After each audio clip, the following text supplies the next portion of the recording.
Bismillahirrahmanirrahim. Assalamualaikum warahmatullahi wabarakatuh. Bismillah, ya alhamdulillah, assalatu wassalamu ala rasulillah Sayyidina Muhammad ibni Abdillah wa ala alihi wa ashabihi wa mawalah, la hawla wa la quwata illa billah. Rabbi syrah li sadri wa yassir li amri wahlul 'uqdatam min lisani yafqahu qawli. Selamat siang mahasiswa dan mahasiswi Universitas Islam Bunga Bangsa Cirebon. Gimana kabarnya? Alhamdulillah baik. Alhamdulillah, pada siang kali ini, pada hari ini kita bertemu kembali di kesempatan hari ini di perkuliahan kita di mata kuliah Hukum Pidana Islam. Alhamdulillah semuanya dalam keadaan sehat walafiat, dan semoga di hari-hari berikutnya rekan-rekan sekalian juga dalam keadaan sehat walafiat. Amin ya rabbal alamin. Baik, sebelum kita memulai pembelajaran, alangkah baiknya jika kita memulai dengan berdoa, dan kita awali dengan membaca basmalah. Bismillahirrahmanirrahim. Teman-teman sekalian, sebelum kita melanjutkan pembelajaran kita, alangkah baiknya kita mereview. Ya, saya ingin bertanya ke satu orang mahasiswa untuk mereview apa yang kita pelajari di perkuliahan minggu lalu. Coba untuk Mas Lutfi. Mas Lutfi, apa yang Mas Lutfi pahami tentang perbuatan pidana? Untuk perbuatan pidana adalah perbuatan yang melanggar hukum yang bisa ditetapkan negara, seperti pencurian, penganiayaan, dan juga pembunuhan. Ya, jawabannya betul. Perbuatan pidana adalah satu perbuatan yang sudah ada ketentuannya di dalam peraturan. Dalam konteks keindonesiaan, peraturan tersebut disebut undang-undang atau kitab undang-undang hukum pidana.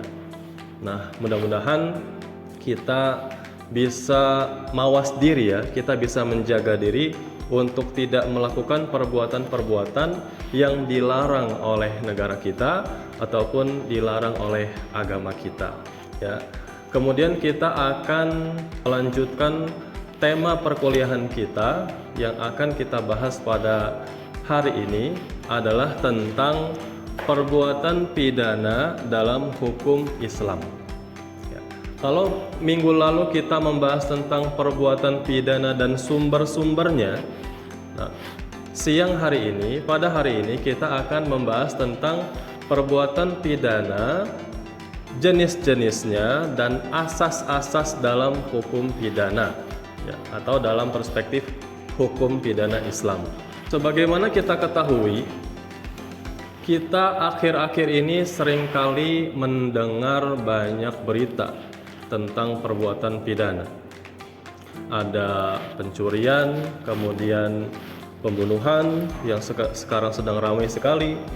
Kemudian yang tidak pernah habis yaitu adalah pidana korupsi, yang televisi memberitakan itu, kemudian media sosial menyodorkan itu kepada kita. Artinya perbuatan pidana itu selalu menghiasi layar kaca televisi, sehingga ya itu menjadi satu perhatian kita. Bagaimana kita sebagai mahasiswa atau kita sebagai akademisi mengantisipasi dan mengedukasi keluarga kita, orang-orang terdekat kita, dan masyarakat pada umumnya untuk jangan melakukan satu perbuatan pidana.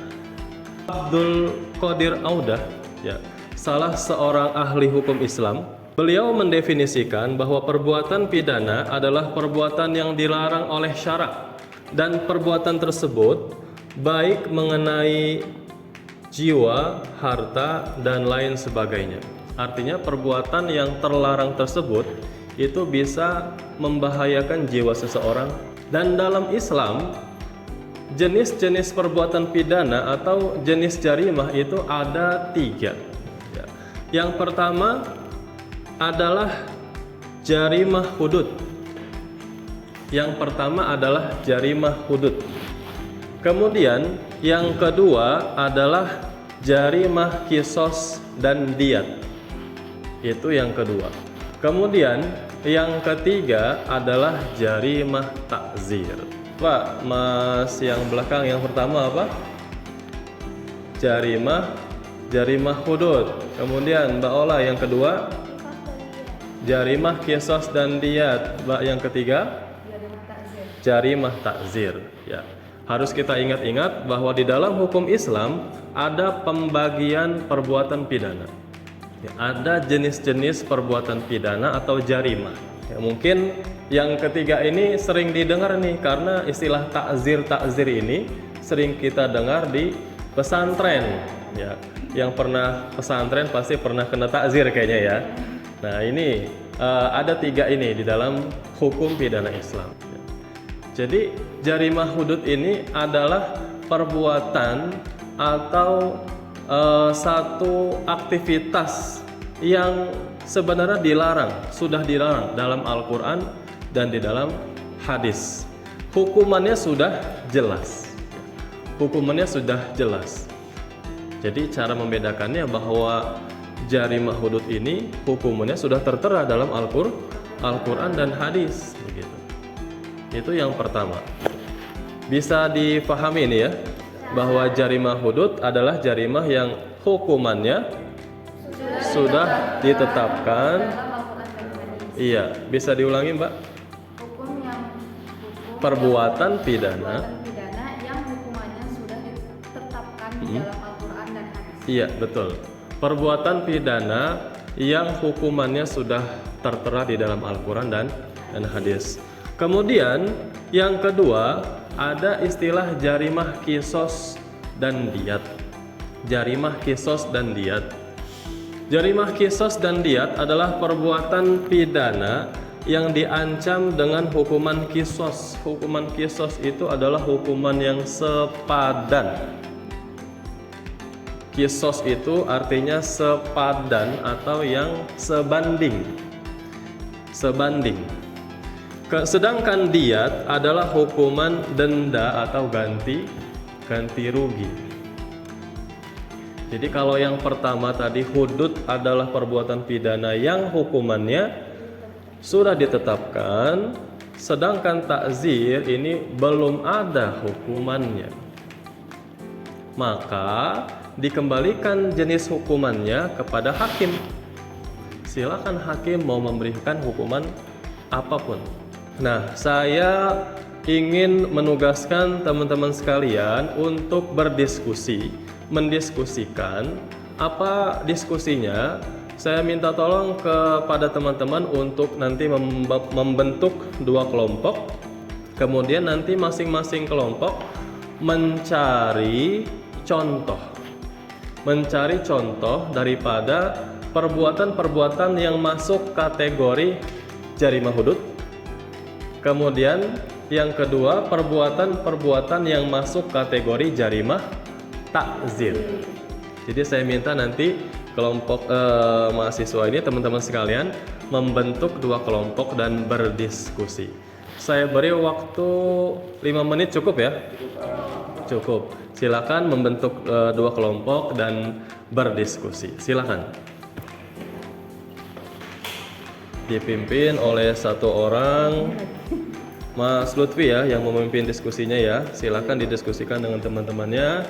Ini kelompok 2 dan ini kelompok 1. Kelompok 2 nanti cari contoh tentang perbuatan pidana yang masuk kategori takzir.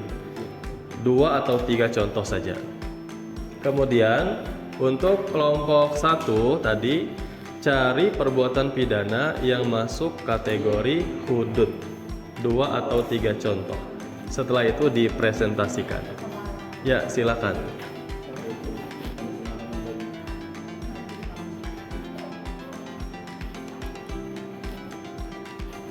Sudah siap ya? Kelompok 1 sudah siap? Sudah. Kelompok 2 sudah siap?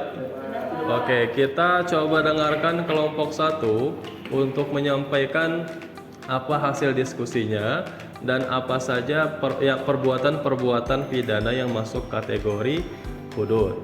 Silakan siapa Mbak Ola? Ya, Berdiri atau berdiri? boleh berdiri menghadap ke sini. Ya, Oke, jadi kami dari kelompok 1 berdasarkan hasil diskusi kami tentang contoh-contoh jaringan hidup yang kami diskusikan tadi adalah diantaranya yang pertama zina, Pak. Yang kedua adalah pembunuhan dan yang ketiga adalah pencurian. baik. Oke, ada 3 contoh yang sudah diutarakan kelompok 1. Terima kasih. Silakan duduk. Kemudian untuk kelompok 2, coba berdiri dan dipresentasikan. Ya, untuk jarima takzir adalah hukum yang ditentukan oleh Al-Quran. Contohnya itu ada penyebaran nama baik. Terus yang kedua ada hoax atau berita bohong, dan yang ketiga adalah kerusakan lingkungan. Iya, baik. Silakan duduk. Saya memberikan evaluasi ya bahwa yang disampaikan oleh kelompok 1 ataupun kelompok 2 itu benar semuanya. Ya, maka silakan nanti teman-teman kembangkan ya perbuatan-perbuatan apa lagi yang masuk kategori hudud, takzir dan seterusnya.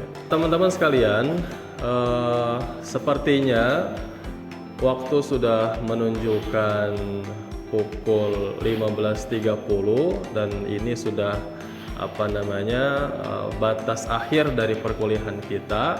Tetapi sebelum itu saya ingin bertanya tentang apa yang sudah kita diskusikan dan sudah kita pelajari pada siang hari ini atau pada perkuliahan siang hari ini.